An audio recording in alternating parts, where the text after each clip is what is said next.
Ravi de vous retrouver dans cette grande session d'information. Bienvenue à tous sur Gabon 24. Et tout de suite, les titres. Au Gabon, conformément à l'article 28 de la Constitution gabonaise, le Premier ministre Emmanuel Issozé Ngondé a présenté devant l'Assemblée nationale ce jeudi sa déclaration de politique générale, marquée essentiellement par la nécessité d'un dialogue national et la volonté de relancer l'économie et améliorer la gouvernance. Le nouveau Premier ministre a reçu le vote de confiance de l'Assemblée nationale par 102 voix sur 108. Aux États-Unis, manifestations anti-Trump, des manifestants ont envahi depuis ce mercredi plusieurs villes américaines pour protester contre la victoire surprise du républicain Donald Trump à la présidentielle américaine. Voilà pour le fil conducteur de cette grande session. Madame, Monsieur, voici votre journal. Commençons par la page du Gabon. Tout d'abord, en bref et en images, le Premier ministre Emmanuel Issozé Ngondé a présenté devant la représentation nationale, dis-je bien, sa déclaration de politique générale. Le nouveau Premier ministre s'engage à ouvrir le dialogue politique et social dès ce lundi. Aussi, toujours au Gabon, nous y restons avec le Premier ministre Issozé Ngondé qui a énoncé des réformes audacieuses pour la relance de l'économie par la revalorisation de l'entrepreneuriat privé, les partenariats publics-privés, les investissements directs étrangers dans un contexte de morosité économique due à la baisse des recettes pétrolières et à la mévente des matières premières. Écoutons Emmanuel Issozé Ngondé. Les perspectives de l'économie gabonaise en 2017 resteraient étroitement liées à la conjoncture internationale. Mais elles dépendraient aussi et surtout de notre détermination à accélérer la mise en œuvre du PSGE. Monsieur le Président de l'Assemblée nationale, honorables députés, en accord avec le Président de la République, chef de l'État, et sous mon autorité, le gouvernement adoptera très prochainement un plan de relance économique. Ce plan de relance économique reposera sur des réformes audacieuses que nous devons opérer à la fois sur le plan fiscal et budgétaire afin d'optimiser la collecte et l'utilisation de nos ressources publiques. Il établira une démarche gouvernementale d'investissement davantage articulée autour de l'entreprise privée et basée sur la promotion des partenariats publics-privés. Monsieur le Président de l'Assemblée nationale, honorables députés, l'objectif global visé par le gouvernement est de renforcer l'efficacité de la dépense par une utilisation plus rationnelle des ressources publiques et une réalisation des objectifs clairement définis. Et toujours ce jeudi à l'Assemblée nationale, le Premier ministre Issozé Ngondé était face donc aux députés. Un seul point à l'ordre du jour, l'adoption ou non de la politique générale du gouvernement. À l'issue des débats aussi houleux, Issozé Ngondé reçoit le quitus des représentants du peuple. Le reportage de Lardine Guémamba.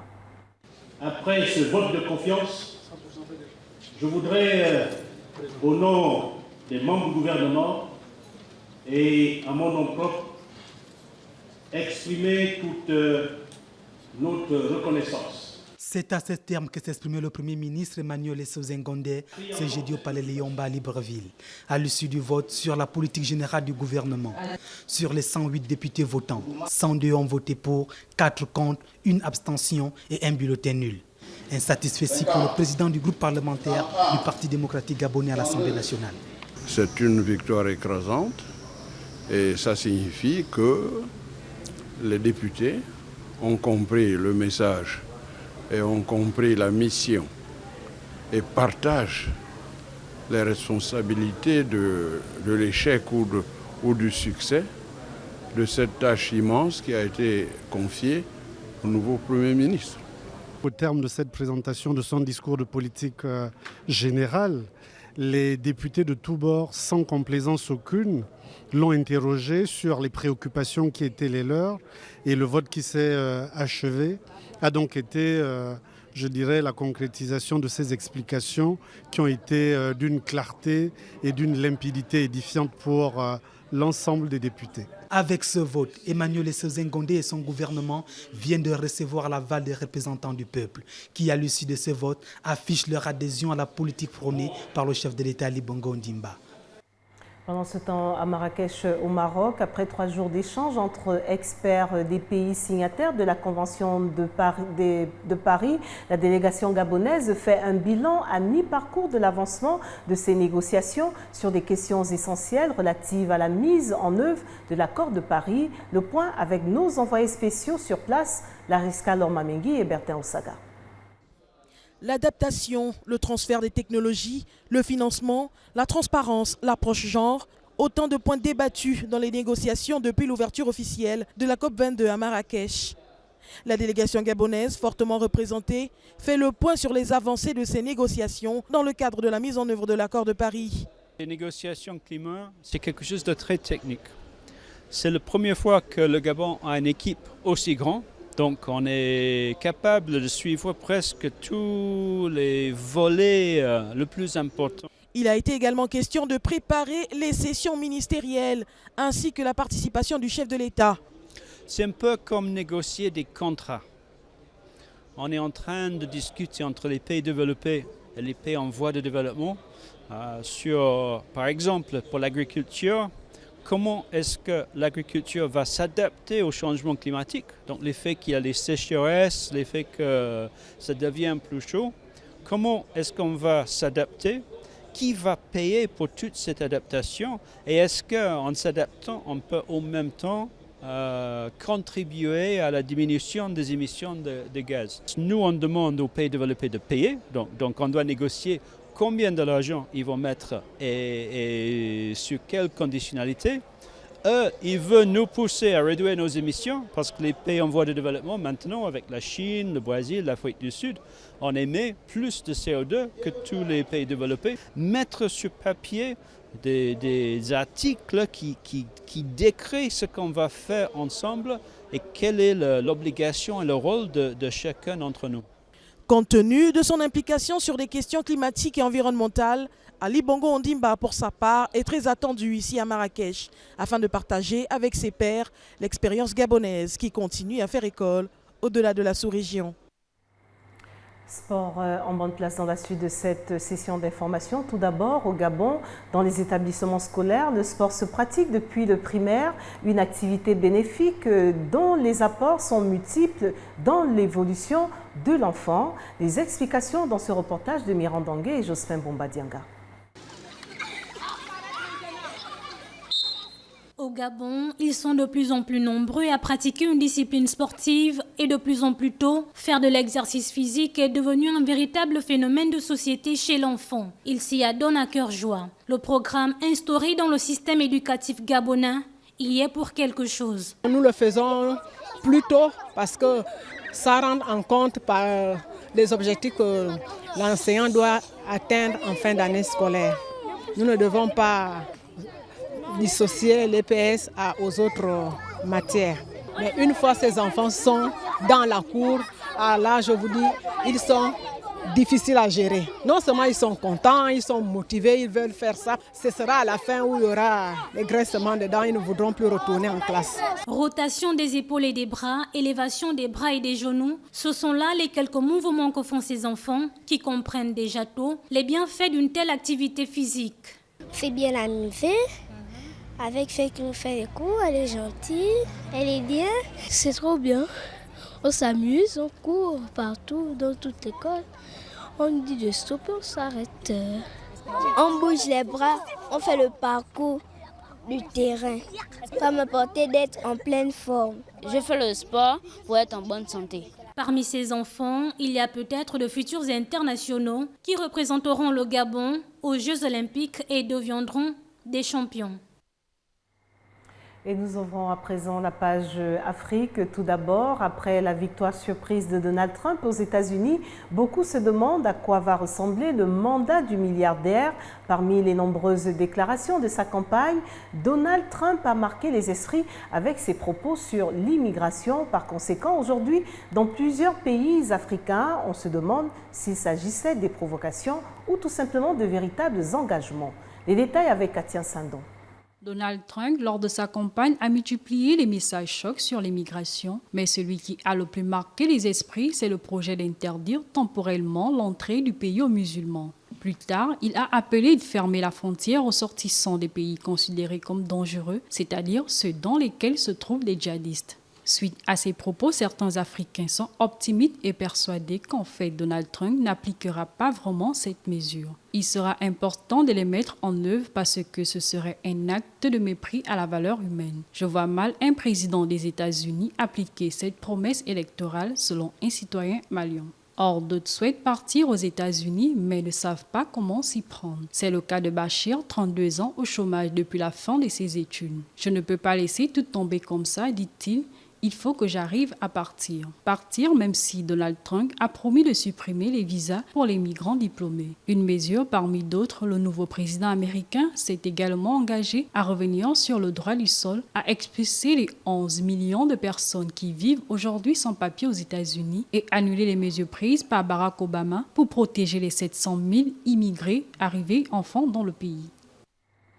Dans la note sur l'environnement que vous allez suivre, il est démontré que l'agriculture est aussi responsable d'au moins un quart des émissions mondiales à gaz à effet de serre. Elle contribue directement au réchauffement à hauteur de 17%, notamment à travers l'élevage, auquel s'ajoutent 7 à 14% liés à des modifications d'affectation des terres. L'agriculture veut être donc une solution fiable au réchauffement climatique. Le récit de Ludmila Tuntum. L'Organisation des Nations Unies pour l'alimentation et l'agriculture, la FAO, a déclaré le 17 octobre dernier que l'agriculture et les systèmes alimentaires devront subir une transformation profonde pour relever le défi colossal et paradoxal auquel ils sont confrontés, celui de réduire les émissions tout en nourrissant de plus en plus de monde. Victime et coupable du changement climatique mondial, l'agriculture voudrait prouver qu'elle aussi est une solution au réchauffement à travers une meilleure utilisation des sols et des terres agricoles.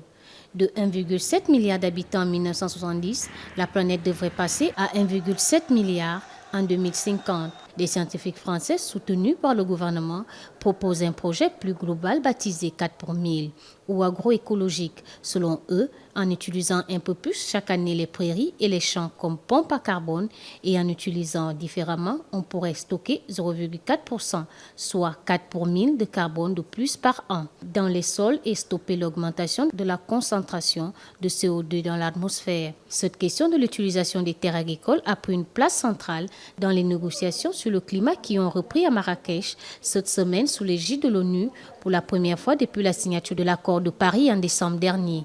Aujourd'hui, la planète produit le double de ce dont elle a besoin en matière alimentaire, 4600 calories par jour et par habitant, alors qu'on a besoin seulement de 2300 calories, a affirmé l'AFP, Hans Henren, président du Centre Millennium à Washington. Direction Zimbabwe, où vous allez découvrir que pour aider les agriculteurs dont les récoltes sont détruites par la sécheresse, des chercheurs ont trouvé une solution palliative, produire des variétés de maïs qui résistent à la chaleur. Regardez ce reportage. Cosmos Magorokocho travaille sur un nouveau maïs hybride, capable de résister à la sécheresse. Ce chercheur zimbabwéen dirige une équipe qui sélectionne et croise les variétés les plus économes en eau. Résultat, un maïs qui a survécu malgré les fortes températures et les faibles pluies, dues au changement climatique et au phénomène El Niño. En pratique, ça veut dire que nous transférons les gènes d'une plante à une autre pour créer une nouvelle sorte de plante qui aura les caractéristiques désirées. Autrefois, quand le Zimbabwe exportait du maïs, il était considéré comme le grenier à céréales de l'Afrique. Aujourd'hui, il doit en importer 2 millions de tonnes par an. Cette année, le gouvernement a déclaré l'état de catastrophe naturelle, alors que 2,5 millions de personnes dépendent déjà de l'aide alimentaire. Mais les agriculteurs qui testent la semence hybride ont eu des récoltes. Comparé à d'autres graines, celles-ci ont survécu à la chaleur et au manque d'eau qui nous affecte. La récolte a été meilleure, je devrais avoir assez pour tenir jusqu'en février. Les chercheurs aimeraient répandre le maïs hybride rapidement dans les régions les plus sévèrement touchées, mais le processus est retardé par les tests de validation du gouvernement. Le temps presse, car les scientifiques envisagent déjà des conditions encore plus drastiques à l'avenir. Les recherches récentes montrent que les cultures n'arrivent pas à suivre le rythme du réchauffement climatique, simplement parce que les plantes mûrissent plus vite sous des températures élevées. Et quand elles mûrissent trop vite, les récoltes sont moins importantes. La sécheresse est l'un des enjeux clés de la conférence internationale COP22 en cours au Maroc.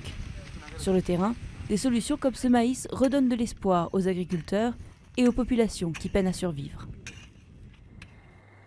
La question de la démographie est cruciale pour l'avenir de l'Afrique, nul n'en doute, et ce, même si les interprétations divergent. Le rythme de croissance de la population depuis le milieu du XXe siècle est en effet unique dans l'histoire de l'humanité, notamment à l'échelle d'un continent et dans de longues durées. En témoigne ce reportage de Ludmila Toutou. Environ 284 millions de personnes intégreront la population active d'ici 2030, rien qu'en Afrique subsaharienne, soit 18,9 millions de travailleurs par an. 230 millions d'Africains en 1950, 1,2 milliard en 2015, peut-être 2,4 milliards en 2050, selon l'étude publiée par Commerzbank, le deuxième groupe bancaire allemand. Cette croissance hors du commun pose d'énormes défis, des défis internes d'une croissance économique confrontée au raz-de-marée d'une population jeune, défis externes des relations de l'Afrique au reste du monde, marqués par les conséquences d'une explosion démographique sans précédent. La question centrale du défi africain appelle une réponse globale, articulant population et développement. Elle peut se résumer en 3 points essentiels. La croissance démographique africaine est inéluctable et les économies africaines devraient être à mesure de répondre aux défis démographiques actuels compte tenu de leur potentiel. Les pays africains devront trouver le moyen de développer leur économie afin de gérer cet afflux sur le marché de l'emploi. La solution est la diversification d'économies. Les pays de l'Afrique devront moins dépendre de l'export des matières premières à faible valeur et développer plutôt des secteurs à valeur ajoutée et plus résistants à long terme. Par exemple, les industries manufacturières traditionnelles ou les secteurs innovants tels que l'informatique ou les énergies renouvelables. À la porte des tanneries, situées dans un quartier périphérique de Marrakech au Maroc, les peaux d'animaux sont traitées et transformées pour en faire des sacs, chaussures et autres accessoires en cuir très prisés par les touristes. En témoigne ce constat de Lariska Lormamengi et Bertin Ossaga. 120 personnes à pied d'œuvre pour la tannerie des peaux de chèvre, de vaches et de dromadaires pour plus de 8 heures de travail par jour dans le quartier La Porte des Tanneries à Marrakech. Et ici, il y en a 2 sortes de tanneurs, arabes et berbères. Les peaux, on travaille avec 5 étapes. La première étape, on trempe les peaux 4 jours dans les bacs de la cheville. La cheville, c'est pour brûler le poil. Après, on roche le poil avec les mains. On travaille avec les gants et les bottes. La deuxième étape, c'est de la fiente de pigeon. Les excréments de pigeon, parce qu'il y a dedans l'ammoniac, c'est pour assouplir la peau. Après de la fiente, la troisième étape, c'est de la farine. La farine de blé pour ablanchir les peaux, en même temps pour enlever l'odeur de la fiente de pigeon. La quatrième étape, c'est de l'écorce de chêne. L'écorce de chêne pour tanner les peaux marrons comme les peaux là-bas. Après, on gratte avec une lame. Voilà, en total, le début jusqu'à la fin pour traiter le peau, c'est 40 jours. Produits finis, les peaux transformées sont vendues aux artisans qui confectionnent des sacs, babouches, blousons et autres articles très prisés des touristes, surtout au moment où la ville de Marrakech abrite la COP22. La COP22 vient de commencer, on n'a pas encore vu beaucoup de monde, mais ça va arriver. Puisque Marrakech reçoit plus que 35 000 personnes, c'est un nombre à considérer. Voilà, et espérons avoir beaucoup de monde d'ici la fin de la coupe. Espérons bien remplir les poches avec de l'argent. Même si l'activité est encore timide du point de vue des commerçants, les Marrakechis restent optimistes. Encore 10 jours restants avant la fin de la COP22, prévue pour le 18 novembre. D'ici là, ils espèrent voir le maximum d'étrangers venir visiter les sites et acheter les produits. Pas en reste vos actualités hors du continent et pour commencer, cap sur les États-Unis où, tel que je vous l'annonçais en titre, des milliers de manifestants se sont rassemblés mercredi soir à travers certaines villes du pays pour protester contre la victoire surprise du républicain Donald Trump à la présidentielle américaine. Le compte rendu de Linda Gaël Maganga. Les États-Unis ont un nouveau président pour un mandat de 4 ans. Alors que le camp du candidat républicain savoure le goût de la victoire, des milliers de manifestants se sont rassemblés mercredi soir à travers les États-Unis pour protester la victoire du républicain Donald Trump à la présidentielle américaine. Certains rejettent la personnalité du 45e président américain, alors que d'autres sont inquiets en raison des idées de gestion de l'Amérique envisagées par le président élu. À New York et à Chicago notamment, des manifestations qui avaient débuté avec quelques centaines de participants a pris une autre tournure avec l'arrivée de plusieurs milliers de personnes en début de soirée. Les manifestants évoquent des raisons différentes pour justifier leur présence dans la rue après l'issue de l'élection qui porte Donald Trump à la Maison-Blanche. L'un d'entre eux confie être venu faire le deuil de son rêve. Pendant ce temps, en Afghanistan, la victoire de Donald Trump ce mercredi à la présidentielle américaine a fait la une des journaux afghans. Dans ce pays, la politique étrangère du président élu des États-Unis s'apparente à un grand saut dans l'inconnu, tant les propos de campagne du tonitruant milliardaire ont été flous, brutaux et contradictoires. Bienvenue Nelkem nous en dit un peu plus. Je veux être imprévisible, avait lancé Donald Trump, désormais 45e commandant en chef de la première puissance mondiale, lors de son unique discours de politique étrangère en avril. Sa victoire à la présidentielle américaine a fait la une des journaux afghans. Des experts attachent Donald Trump, totalement novice en politique, au courant isolationniste, l'un des deux cycles de la politique étrangère de l'Amérique depuis le 19e siècle. Durant 16 mois de campagne, le candidat républicain a promis de prendre le contre-pied du président Barack Obama. Réconciliation avec la Russie du président Vladimir Poutine, envoi de dizaines de milliers de soldats en Syrie et en Irak pour anéantir le groupe État islamique. Donald Trump a maintes fois loué les qualités de dirigeant de Vladimir Poutine, accusant au passage Barack Obama d'en être dénué. Le président russe, qui avait aussi qualifié Donald Trump d'homme brillant et plein de talent, a d'ailleurs été le premier, mercredi, à le féliciter, exprimant son espoir de meilleures relations russo-américaines, tombées à leur plus bas niveau depuis la guerre froide.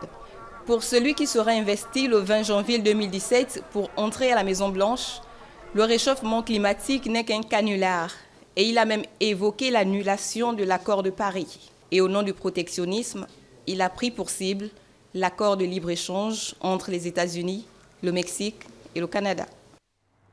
Autre son de cloche sur cette élection américaine, c'est en France où le président François Hollande a appelé ce jeudi les Européens à être clairs et lucides sur des questions économiques, climatiques et de sécurité après l'élection de Donald Trump à la présidence des États-Unis. Retrouvons bienvenue Nelkem.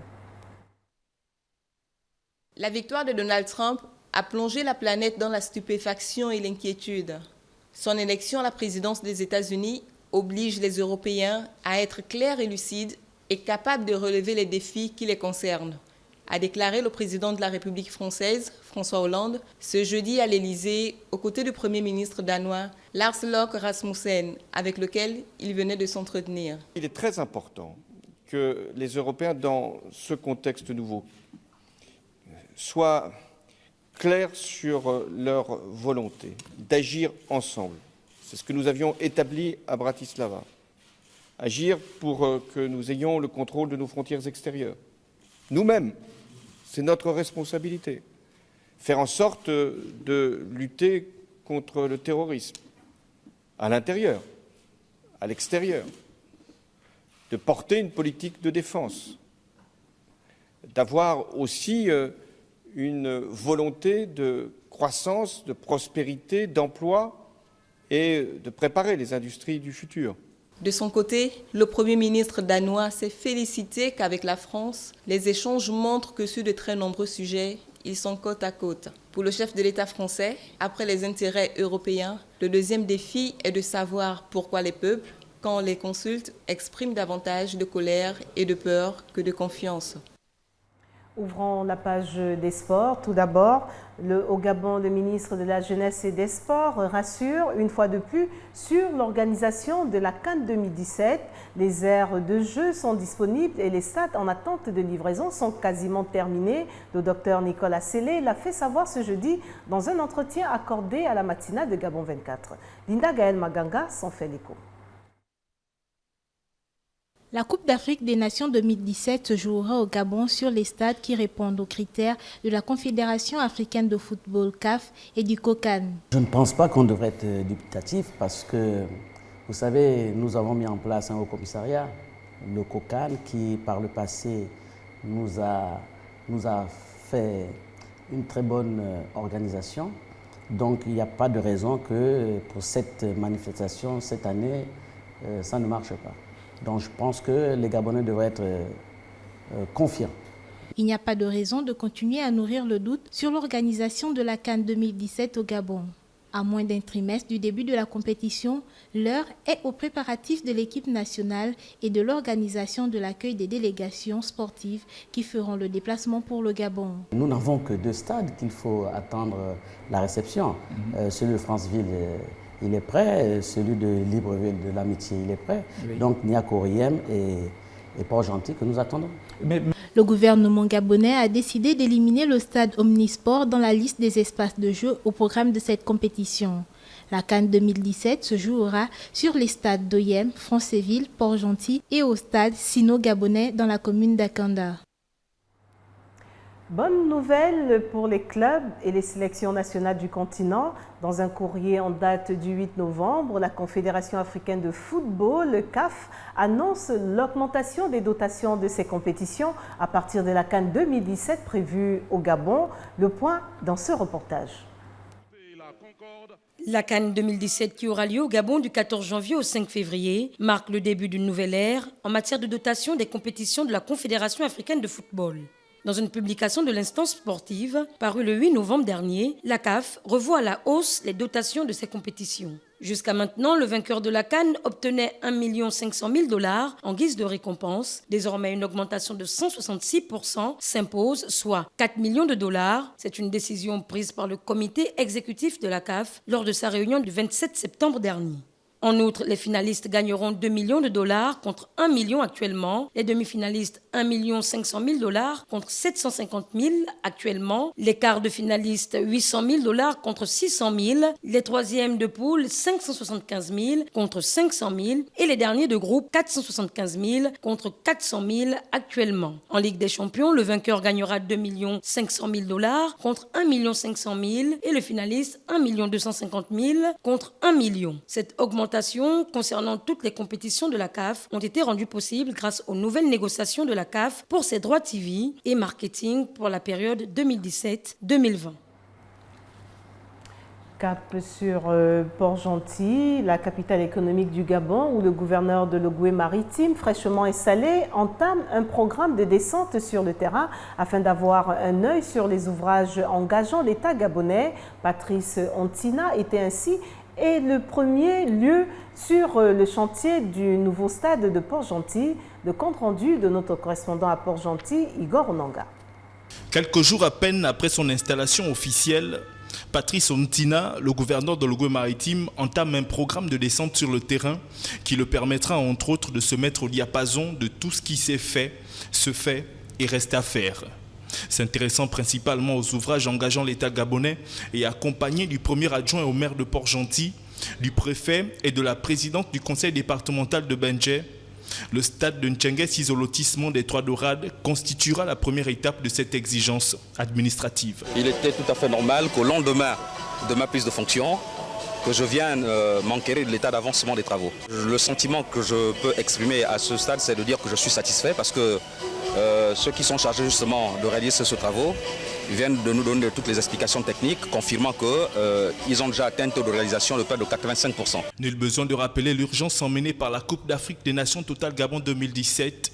Le long du chemin menant à ce chef-d'œuvre, le gouverneur de l'Ogooué-Maritime aura tout de même décelé des anomalies à corriger dans les délais. S'agissant de la route, il faut dire que le gros œuvre est terminé. Il ne reste plus que les travaux annexes. Là où les problèmes se posent, c'est plutôt par rapport à la décharge, parce que Port-Gentil doit donner une image plus réduisante.